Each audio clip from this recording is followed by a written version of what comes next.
మానవ జీవితంలో దేవుడు చెప్పింది చెప్పినట్టు జరుగుద్ది, అది సత్యం. మానవుడితో ఏం చెప్పాడంటే, నీవు దీన్ని తినుదినవున నిశ్చయముగా చచ్చిపోతావు. నిశ్చయముగా 2వ అధ్యాయం 17వ అధ్యాయాలు అండర్లైన్ చేసుకుంటాం.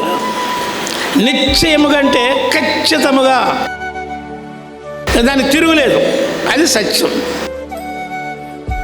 అది 3వ అధ్యాయంలో 4వ వచనంలో సైతాను మాట్లాడుతున్నాడు, 2వ అధ్యాయంలో దేవుడు మాట్లాడుతున్నాడు, 3వ అధ్యాయంలో సైతాను మాట్లాడుతున్నాడు. 4వ వచనంలో ఏమని రాయబడింది? మీరు చెప్పండి, సావనే సావరు, సావనే సావరు. దేవుడేమన్నాడు? మీరు ఖచ్చితంగా చస్తారు. సైతాన్ ఏమన్నాడు? మీరు సావనే సావరు. ఇది ఈ బైబిల్లో ఉండే చరిత్ర. ఆ చరిత్రే మన జీవితాల్లో ఉండే చరిత్ర. నేను చెప్పిన మాట వింటే మీరు ఆశీర్వదించబడతారు, లోబడితే ఆశీర్వదించబడతారు. నయమాల్లాగా అహంకారంతో గర్వంతో మరి విర్రవీగుతో తిరిగిపోతే కార్యం జరగదు.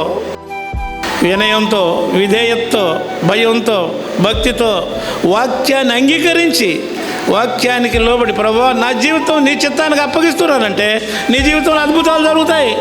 దేవుడు నిన్ను పిలిచి పెట్టెక్కిస్తాడు.